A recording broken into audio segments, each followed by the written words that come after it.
महाराष्ट्र की राजनीति में उठापटक के बीच सबसे बड़ी खबर एबीपी न्यूज आपको देने जा रहा है। और वो सबसे बड़ी खबर क्या है, अब ये जान लीजिए। अपनी सरकार बचाने के लिए मुख्यमंत्री उद्धव ठाकरे ने देवेंद्र फडणवीस से, जी बीजेपी के देवेंद्र फडणवीस से फोन पर बात की थी। इस वक्त की बड़ी खबर, सबसे बड़ी खबर महाराष्ट्र की राजनीति से जुड़ी हुई। सरकार बचाने के लिए उद्धव ठाकरे ने देवेंद्र फडणवीस को फोन किया था, फडणवीस से बातचीत की थी और बातचीत के बाद उद्धव ने बीजेपी हाईकमान से भी बात करने की कोशिश की, लेकिन संपर्क नहीं हो पाया था। बीजेपी हाईकमान से भी उद्धव संपर्क करना चाहते थे, लेकिन संपर्क नहीं हो पाया। और जानकारी के लिए सीधे आपको लेकर चलेंगे मेरे साथ मेरे सहयोगी रौनक कुकड़े इस वक्त हमारे साथ जुड़ रहे हैं। रौनक, सबसे बड़ी खबर इसको कहा जाएगा, महाराष्ट्र की सियासत से जुड़ी हुई इस खबर से जुड़ा और डिटेल्स जो सामने आ रही है अब तक जरा बताइए। जी देखिए, निश्चित तौर पर रोहाना, जो सूत्रों के हवाले से हमें, विश्वसनीय सूत्रों के हवाले से जो जानकारी मिल रही है, 21 जून के दिन मुख्यमंत्री उद्धव ठाकरे ने नेता विपक्ष देवेंद्र फडणवीस से फ़ोन पर बातचीत की थी। दरअसल इस बातचीत के पीछे जो हमें सूत्र जानकारी दे रहे हैं, इन दोनों के नेताओं के बीच में जो बातचीत हुई है उसमें साफ तौर पर यह कहा जा रहा था कि जिस तरीके से एक के बाद एक एकनाथ शिंदे के कैंप में जो विधायक है और खासतौर से निर्दलीय है वो भी लगातार शामिल हो रहे हैं, तो उद्धव ठाकरे ने कहा था कि हम मिल बैठकर बातचीत कर सकते हैं। आगे के लिए शिवसेना बीजेपी के गठबंधन पर बात हो सकती है, लेकिन फिलहाल इसे किसी भी तरीके से रोका जाए। लेकिन देवेंद्र फडणवीस ने साफ तौर पर उद्धव ठाकरे से कहा कि इसमें वे कुछ नहीं कर सकते। आपको अगर बात करना है तो बीजेपी के केंद्रीय नेताओं से आप संपर्क कर सकते हैं, उनसे इस प्रस्ताव को लेकर आगे की बातचीत कर सकते हैं। लेकिन सूत्र ये बताते हैं कि बीजेपी के केंद्रीय नेतृत्व से उद्धव ठाकरे की बातचीत नहीं हो पाई है। ये जो सबसे बड़ी खबर हम दर्शकों को दे रहे हैं कि केंद्रीय नेतृत्व से उद्धव ठाकरे की अब तक संपर्क जो है इस मामले में नहीं हो पाया है। जी तो रौनक कुकड़े, इसको इस रूप में भी देखा जा सकता है कि अपनी सरकार बचाने के लिए, कुर्सी बचाने के लिए देवेंद्र फडणवीस को फोन तो किया उद्धव ठाकरे ने, लेकिन एक तरीके से बीजेपी की तरफ से उद्धव ठाकरे पर दरवाजे बंद कर दिए गए। जी देखिए, निश्चित तौर पर रोमाना ऐसा एनालिसिस किया जा सकता है कि बीजेपी की तरफ से उद्धव ठाकरे के लिए दरवाजे बंद कर दिए गए। मैं आपको 2019 में ले जाना चाहता हूं, जब मुख्यमंत्री देवेंद्र फडणवीस थे और उद्धव ठाकरे को उन्होंने लगातार 7 बार कॉल किया था। खुद वे अपने इस्तीफा देने के पहले जो सह्याद्री गेस्ट हाउस है वहां पर जब वो प्रेस को संबोधित कर रहे थे, राज्यपाल को इस्तीफा देने के बाद जब वो प्रेस से संबोधित करने के लिए पहुंचे तो उन्होंने मीडिया को जानकारी दी थी कि उद्धव ठाकरे को उन्होंने 7 बार कॉल किए थे, लेकिन एक भी बार कॉल पर उद्धव ठाकरे नहीं आए। और आज स्थिति देखिए कि 2.5 साल के बाद उद्धव ठाकरे देवेंद्र फडणवीस को अपनी सरकार बचाने के लिए कॉल करते हैं। हालांकि उनसे बात तो जरूर होती है, लेकिन मुद्दा केंद्रीय नेतृत्व बीजेपी के पास जाता है और वहां पर उद्धव ठाकरे को फिलहाल कोई रिस्पांस नहीं मिलता हुआ दिख रहा है। ये विश्वसनीय सूत्रों के हवाले से खबर जो है वो सामने निकल कर आ रही है। बिल्कुल, और सबसे बड़ी खबर है ये महाराष्ट्र की सियासत की अब तक की सबसे बड़ी खबर है, और इस सबसे बड़ी खबर पर सीधे आपको लेकर चलेंगे। जितेंद्र दीक्षित मेरे सहयोगी इस वक्त हमारे साथ मौजूद है। जितेंद्र, 2019 में ही जाना पड़ेगा इस खबर को समझने के लिए, क्योंकि वो 2019 ही था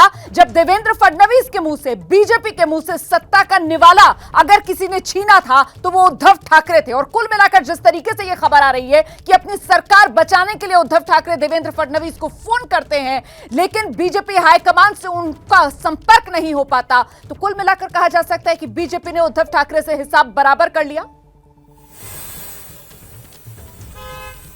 बिल्कुल, 2019 में जब शिवसेना और बीजेपी ने गठबंधन करके चुनाव लड़ा था और दोनों की जीत हासिल हुई थी इस गठबंधन को, तो उसके बाद शिवसेना ये कहते हुए बीजेपी से अलग हो गई थी कि मुख्यमंत्री का पद जो है उसके पास में रहना चाहिए। लेकिन बीजेपी की ओर से बार बार, देवेंद्र फडणवीस की ओर से बार बार उद्धव ठाकरे को फोन किया जा रहा था, मातोश्री को फोन किया जा रहा था, लेकिन उद्धव ठाकरे लाइन पर नहीं आ रहे थे। और आखिरकार उद्धव ठाकरे ने कांग्रेस और एनसीपी के साथ में मिलकर महाराष्ट्र में सरकार बना ली। अब जो है वही हो रहा है शिवसेना के साथ में। अब उद्धव ठाकरे बीजेपी के आला कमान से बात करना चाहते हैं, लेकिन आला कमान से उनका संपर्क नहीं हो पा रहा है। जैसे कि हमारे सहयोगी रौनक ने खबर दी कि उद्धव ठाकरे ने देवेंद्र फडणवीस, जो महाराष्ट्र में विपक्ष के नेता हैं, उनसे जरूर संपर्क किया, लेकिन देवेंद्र फडणवीस ने कहा कि मेरे हाथ में कुछ नहीं है, इस मामले में मैं कोई फैसला नहीं ले सकता हूं। अगर आपको बात करनी है तो आप आला कमान से बात कीजिए, ऊपर बात कीजिए। और उद्धव ठाकरे से अब तक जो है बीजेपी के केंद्रीय नेतृत्व की, टॉप नेतृत्व की बातचीत नहीं हो पाई है, ऐसी हमारी जानकारी है। बिल्कुल, विकास भदौरिया का रुख करते हैं, विकास से जानते हैं। विकास, आपके सूत्र इसको लेकर कुछ जानकारी दे पा रहे हैं? आखिरकार हाईकमान ने बीजेपी की उद्धव ठाकरे से बात क्यों नहीं की? जी देखिए, बिल्कुल स्पष्ट हो चुका है कि जो केंद्रीय नेतृत्व है उसने फैसला ले लिया है कि अब जब स्थितियां महाराष्ट्र में ऐसी हैं कि उद्धव ठाकरे मुख्यमंत्री वहां नहीं रह सकते अगले कुछ दिनों के बाद, ऐसी सूरत में बीजेपी नेतृत्व का फैसला है कि उद्धव ठाकरे से सीधे बात कोई भी नहीं होगी। जो भी बात उद्धव ठाकरे को अब करनी है वो उनके बागी शिंदे गुट के साथ करें, यानी कि एकनाथ शिंदे से करें, और शिंदे के जरिए बीजेपी तक ये बात आ सकती है। लेकिन ये साफ हो चुका है कि जिस तरह से बीजेपी के साथ 2019 में गठबंधन में चुनाव लड़ने के बाद भी उद्धव ठाकरे ने किनारा कर लिया था, एनसीपी और कांग्रेस के साथ सरकार बनाई थी, और उस वक्त भी उसी तरह के हालात थे कि बीजेपी की तरफ से लगातार कोशिश होती रही आखिरी वक्त तक उद्धव ठाकरे को मनाने की, लेकिन मुख्यमंत्री पद पर अड़े रहे। अब बीजेपी अड़ गई है कि उद्धव ठाकरे से कोई बात नहीं होगी, भले ही वो स्टेट लीडरशिप से बात करते रहे, लेकिन केंद्रीय नेतृत्व उद्धव ठाकरे से सरकार बनाने, सरकार बचाने के मसले पर कोई भी बात नहीं करेगा। बिल्कुल, रहिए आप लोग मेरे साथ, में लौटूंगी आपके पास। और इस बीच एक बार फिर से जरा ये सबसे बड़ी खबर जान लीजिए। महाराष्ट्र की राजनीति में उठापटक के बीच ये बहुत बड़ी खबर है जो आपके लिए जानना जरूरी है कि उद्धव ठाकरे ने अपनी कुर्सी बचाने के लिए तारीख 21 जून, जब सीधे देवेंद्र फडणवीस को फोन मिला दिया था, देवेंद्र फडणवीस से फोन पर उद्धव ठाकरे ने बातचीत की थी, और फडणवीस से बातचीत के बाद उद्धव ने बीजेपी हाईकमान से बात करने की कोशिश की, क्योंकि देवेंद्र फडणवीस की तरफ से उद्धव ठाकरे को यही कहा गया कि मेरे हाथ में कुछ नहीं है, पार्टी हाईकमान से आप बात कीजिए, फैसला वहीं से लिया जाएगा। लेकिन पार्टी हाईकमान ने उद्धव ठाकरे से संपर्क ही नहीं किया। पार्टी हाईकमान से संपर्क करने की उद्धव ठाकरे कोशिशें करते रह गए, लेकिन संपर्क वो साध नहीं पाए। कुल मिलाकर यह कहा जा सकता है कि बीजेपी की तरफ से हिसाब बराबर उद्धव ठाकरे से कर लिया गया। जितेंद्र दीक्षित का एक बार फिर से रुख करेंगे, तमाम हमारे सहयोगी लगातार हमारे साथ बने हुए हैं। जितेंद्र, कहां तो उद्धव ठाकरे ने सत्ता का निवाला बीजेपी के मुंह से छीना था, और कहां बीजेपी ने सत्ता तो सत्ता, पार्टी को भी दो फाड़ कर दिया।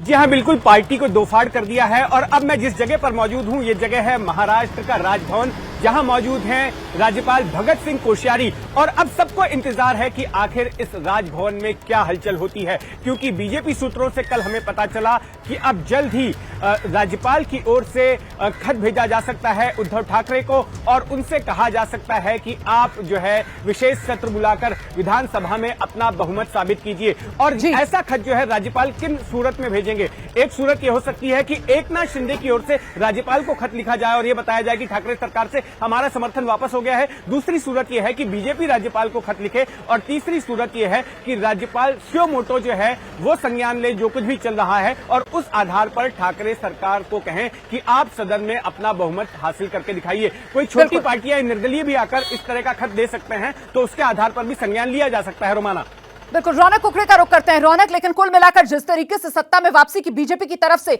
ये स्क्रिप्ट लिखी गई है, अगर इसको माना जाए तो कुल मिलाकर बीजेपी ने तय कर लिया था कि सत्ता में वापसी की इस स्क्रिप्ट के अंदर उद्धव ठाकरे नाम का किरदार उनको नहीं चाहिए।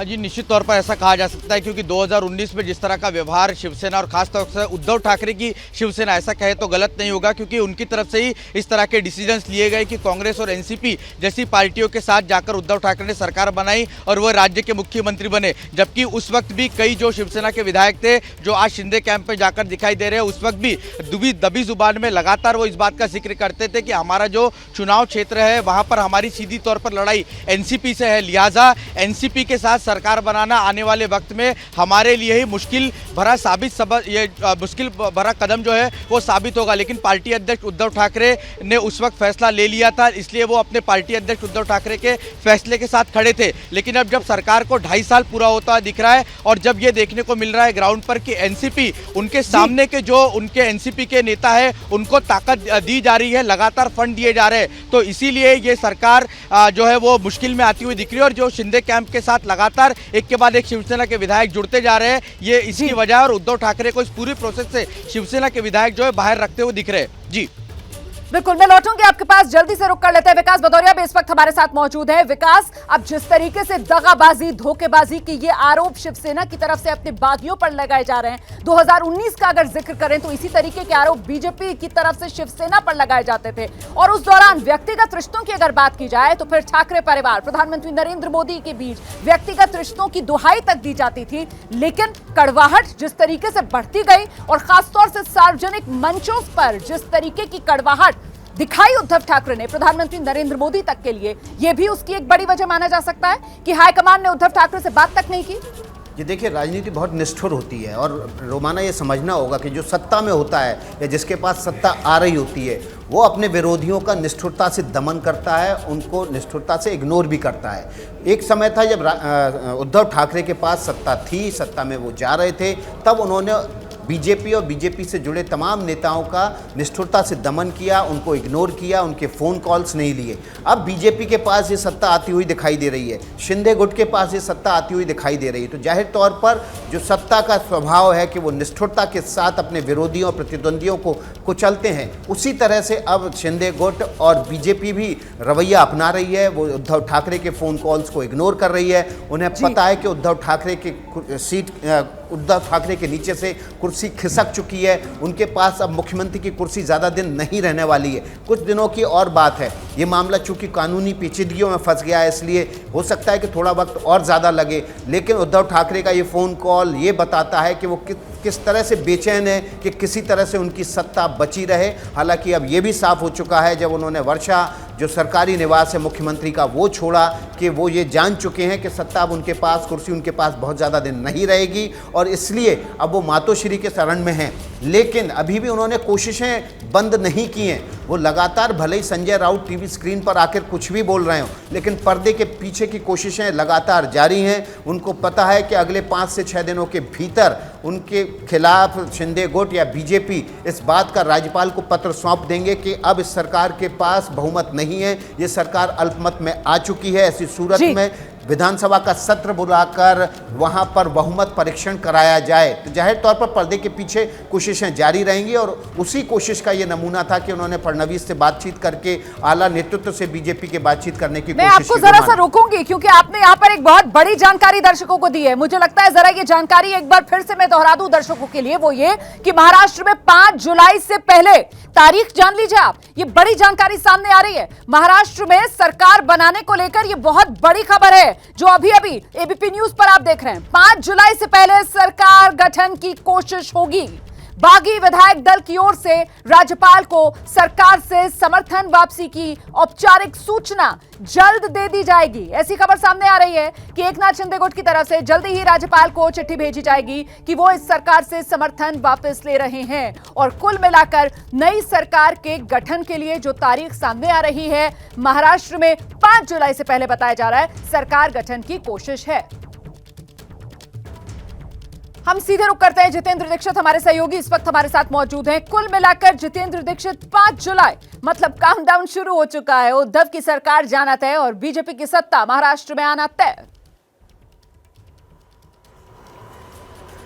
जी हां, बिल्कुल। बीजेपी जो है अब ये मान रही है, बीजेपी के अंदर खाने से जो हमारी बात हो रही है, तो उनका यही मानना है कि हम जल्द से जल्द वापस सत्ता में लौटने वाले हैं। और उनका ये भी कहना है कि अगर एकनाथ शिंदे खेमे में जो तमाम विधायक गए हैं उनको ना भी लाया जाए तब भी यहाँ पर जो बहुमत परीक्षण के लिए जो फ्लोर टेस्ट होगा उसमें भी बीजेपी जो है वो हावी रहेगी। बीजेपी के पास में पर्याप्त नंबर हैं। जो आंकड़े बताए जा रहे हैं बीजेपी की ओर से, उनके मुताबिक 128 विधायकों का, जिसमें बीजेपी के अपने विधायक भी हैं, कुछ छोटी पार्टियां भी हैं, कुछ निर्दलीय भी हैं, इन सभी को मिलाकर 128 विधायक बीजेपी के पास हैं। और बीजेपी का अनुमान है कि महाविकास आघाड़ी, शिवसेना, कांग्रेस और एनसीपी और उनके कुछ समर्थकों को मिलाकर सिर्फ और सिर्फ 116 विधायक होते हैं। तो जाहिर तौर पर बीजेपी का पलड़ा जो है नंबर गेम में भारी है। और ऐसे में बीजेपी को विश्वास है कि अगर फ्लोर टेस्ट के लिए ठाकरे सरकार जाती है तो ऐसे में ठाकरे सरकार गिर जाएगी और फिर बीजेपी सरकार बनाने का दावा ठोक देगी।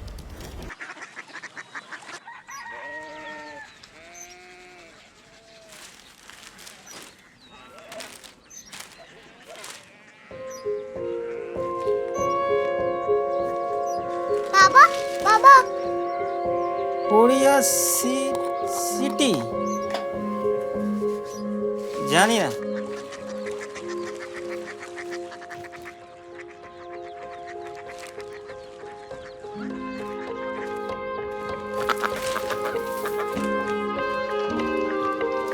Korea city.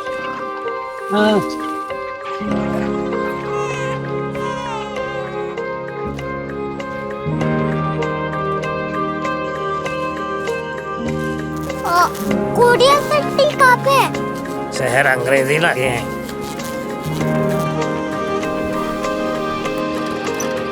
Korea city.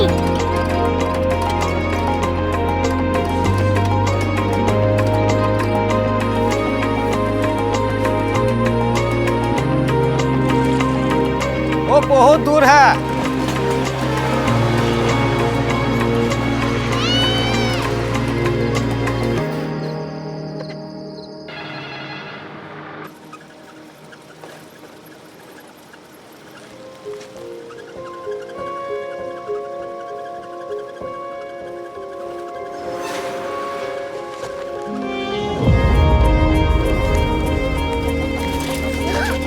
Korea city.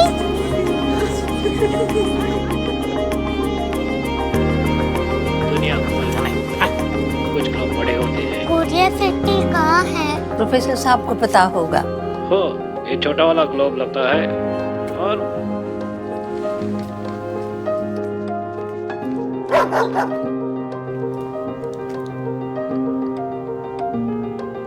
पता नहीं, मेरी बेटी से जाके मिल लो, शायद उसे मालूम हो।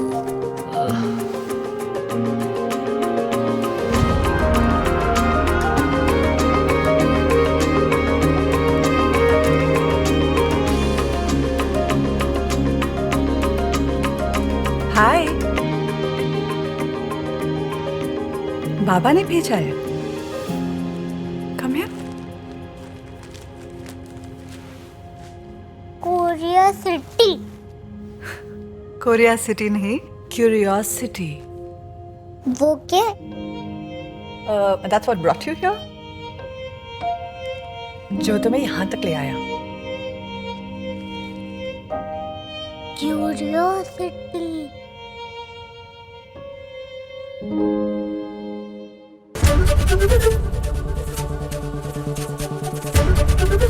एबीपी न्यूज आपको रखे आगे।